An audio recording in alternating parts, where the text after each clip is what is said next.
جمعے کو جمعہ بنانے والی شے خطبہ جمعہ ہے۔ نماز تو ظہر کی نماز کا قائم مقام جمعہ ہے نا،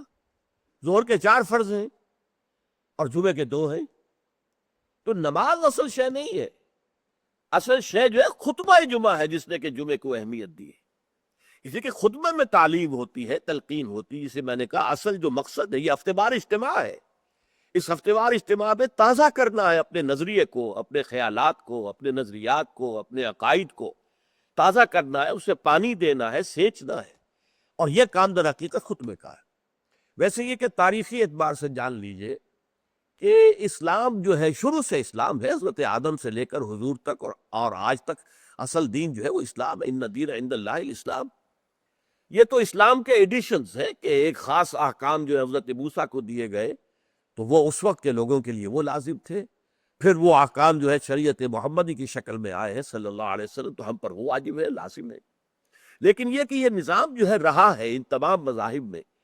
کہ ہفتے کے ایک دن کو فارغ کیا جائے اللہ کی یاد کے لیے۔ چنانچہ یہ حکم جمعہ ہی تھا کہ جو دیا گیا تھا امت موسوی کو علی نبی صلاۃ والسلام، جمعے کا دن تھا۔ ہمیشہ سے جمعے ہی کا دن جو ہے وہ در حقیقت مقدس دن ہے، اور جمعے ہی کا دن ہے کہ جو ابتدائے آفرینش سے چلا آ رہا ہے اس کام کے لیے۔ لیکن یہودیوں نے اپنی جو بھی شر پسندی تھی ان کے اندر، ان کے مزاج میں جو بغاوت تھی، ان کا جمعے کو چھوڑو جی ہفتہ کرو، تو اللہ تعالیٰ نے بھی پھر ہفتہ ہی ان پر فرض کر دیا۔ اب ان کے ہاں یہ ہفتہ اتنا سخت تھا، جمعے کی مغرب کی نماز کے بعد سے لے کر اگلے ہفتے کی مغرب تک 24 گھنٹے کوئی کاروبار دنیاوی مطلقاً حرام تھا۔ آج بھی امریکہ کے اندر جو لوگ رہتے ہیں، جو کہ پریکٹسنگ جیوز ہیں، جن کے وہ لمبے لمبے بال ہوتے ہیں، ادھر زلفیں ہوتی ہیں، اور انہوں نے لمبے لمبے کوٹ سے رنگ کے پہنے ہوتے ہیں، اور فیلٹ ہیٹ ہوتا ہے ان کا خاص طرز کا سیاہ رنگ کا، یہ جو پریکٹسنگ یہودی ہے، آرتھوڈاکس یہودی ان کو کہتے ہیں، یہ جمعے کی شام سے اپنے ٹیلی فون کنیکشن بند کر دیتے،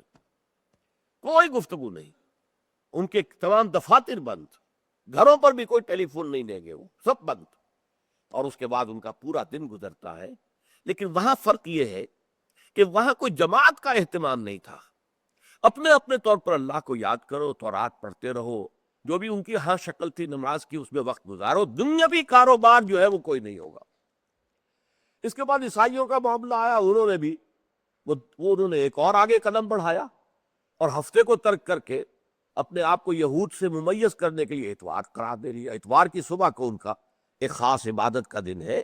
اور اس میں واقعہ یہ ہے کہ جو بھی کوئی پریکٹسنگ یا کوئی تھوڑا بہت مذہبی مزاج رکھنے والے عیسائی ہیں، وہ اتوار کے روز نہا دھو کر کپڑے بدل کر اچھے انداز میں اپنی فیملیز کے ساتھ، بچوں کو ساتھ لے کر وہ چرچ جاتے ہیں، وہاں ان کی جو بھی نماز ہے وہ نماز پڑھتے ہیں، ان کا جو بھی پادری ہے وہ خطبہ دیتا ہے، سربند ہوتا ہے، تو یہ ان کے لیے اتوار کا دن تھا۔ اس کے بعد جب یہ دونوں تہذیبیں جمع ہو گئیں، یہودی جو ہے انہوں نے گویا کہ غلبہ حاصل کر لیا عیسائیوں پر، تو اب انہوں نے ویکینڈ کر لیا، سیٹرڈے اینڈ سنڈے بوتھ، تاکہ دونوں کے دونوں کور ہو جائے، یہودیوں کا معاملہ بھی آ گیا، عیسائیوں کا بھی آ گیا۔ حضور صلی اللہ علیہ وسلم کی امت کے لیے 2 کام کیے گئے، ایک تو گویا کہ منفی ہوگا، ایک مثبت ہوگا۔ منفی کام یہ کہ پورے دن جمعے کے کاروبار کو حرام نہیں کیا گیا،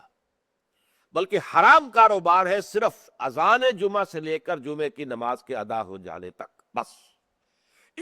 اس دوران میں کاروبار دنیاوی مطلقاً حرام، کوئی کاروبار، آپ جائز سے جائز کاروبار کر رہے ہیں، صحیح سے صحیح کاروبار کر رہے ہیں، لیکن وہ بھی حرام ہے اس وقت اگر آپ نے کیا ہے جبکہ جمعے کی اذان ہو چکی ہے اور جبکہ نماز ابھی ادا ہو رہی ہے،